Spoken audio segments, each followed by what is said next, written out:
बाळा, मी इतर लोकांसारखा फसवणारा देव नाही. तू माझ्यावर पूर्णपणे विश्वास ठेवू शकतो.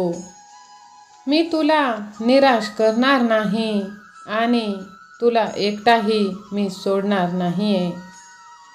स्वामी आईचा काही लोकांना खूप तिरस्कार आहे, म्हणून ते दुर्लक्ष करत असतात. पण जर तुझं स्वामी आईवर प्रेम असेल तर नक्कीच हे तू ऐकशील, ज्याचा तुझ्या जीवनावर खूप मोठा परिणाम होईल आणि तोही चांगलाच. थांब बाळा आणि माझ्यावर तू विश्वास ठेव. मी इतरांसारखा स्वार्थी देव नाही. आता तुझी प्रत्येक इच्छा पूर्ण करायला मी आलो आहे. आजच्या ह्या धावपळीच्या आयुष्यात प्रत्येक व्यक्ती पळत आहे, पण त्यातील फक्त काही मोजकेच व्यक्ती त्यांचे ध्येय पूर्ण करीत आहेत, जेणे की जास्त तर लोक त्यांच्या ध्येयापर्यंत पोहोचतच नाही आहेत. आपण जेव्हाही आपल्या ध्येयाकडे वाटचाल करीत असतो तेव्हा आपल्या मनात अनेक नको ते विचार येत असतात, जसे की मला ते मिळू शकेल का? अरे, याला मिळवायला तर खूप वेळ लागेल आणि माझ्याकडे तर एवढा वेळही नाहीये. मी यशस्वी झालो तर लोक काय म्हणतील? असे अनेक नाना प्रकारचे प्रश्न आपल्याला पहिलेच पडत असतात. आणि त्यातील सगळ्यात मोठा प्रश्न हा की मी हाती घेतलेल्या कामात यशस्वी होईल की नाही. पण माझ्या लेकरा, तू विश्वास ठेव. तुझे काम जर हिताचे असेल, योग्य असेल, तर तू अजिबातच काळजी करू नकोस, चिंता करू नकोस.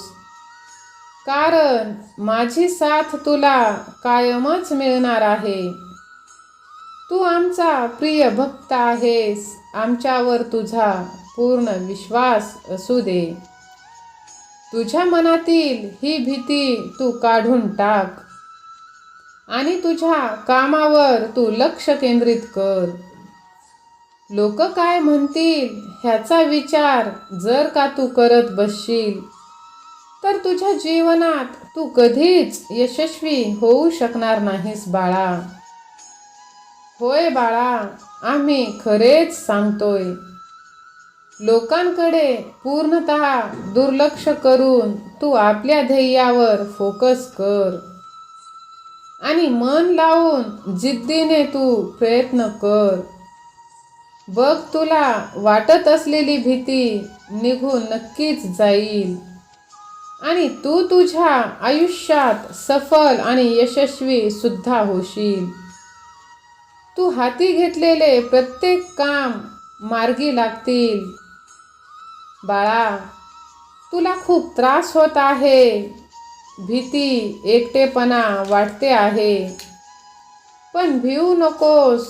माझी शांती तुझ्या बरोबरच असेल.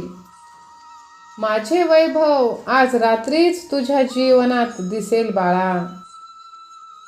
माझ्या लेकरा, मी तुझी आई आहे. मला तुझं सगळं दुःख माहीत आहे आणि देवावर विश्वास असेल तरच तू हे पाहावे, अन्यथा नाही पाहिले तरीही चालेल. बाळा, तुमच्या वेदना ह्या त्यांनाच सांगा ज्यांना तुमच्या वेदना समजू शकतात. स्वतःला जास्त सांत्वन देत तुम्ही बसू नका, कारण कोणीही इतकं व्यस्त नसतं जितकं ते तुम्हाला दाखवत असतात.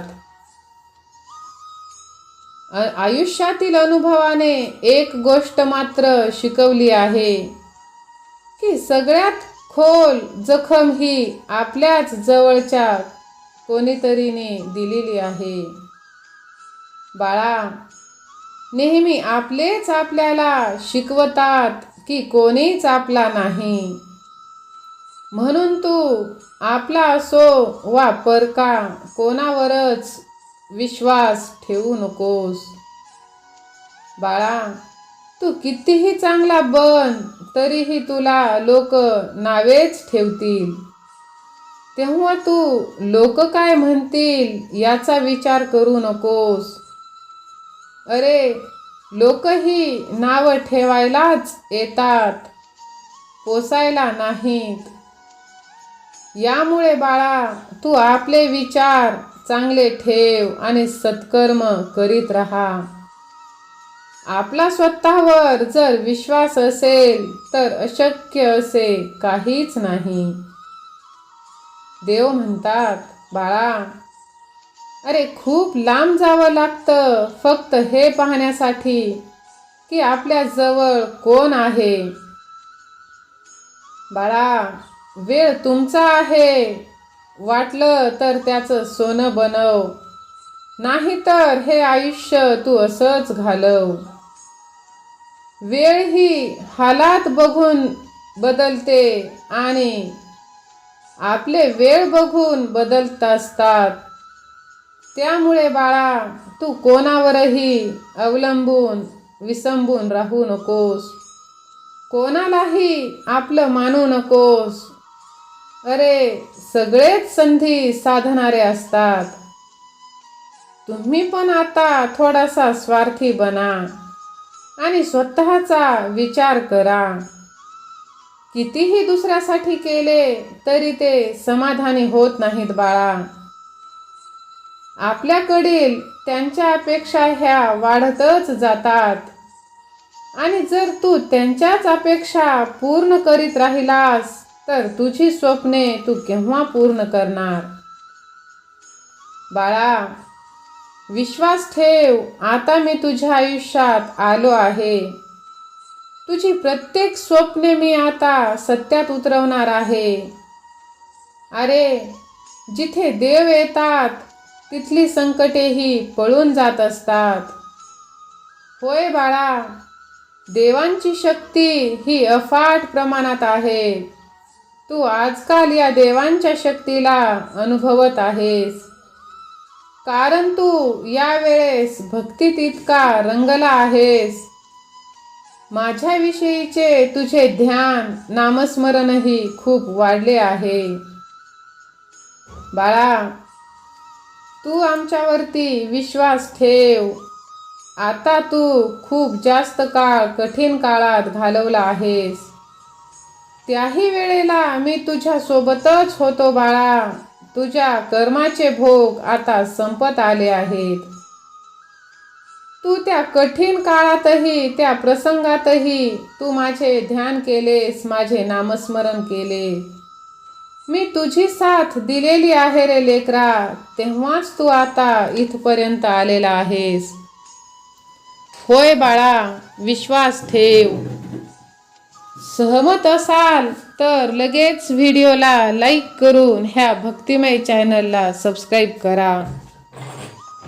स्वामी आई, मी तुझं बाळ आहे असे टाईप करून हा व्हिडिओ आपल्या आप्तजनांना, स्वामी सेवेकऱ्यांना शेअर देखील करा.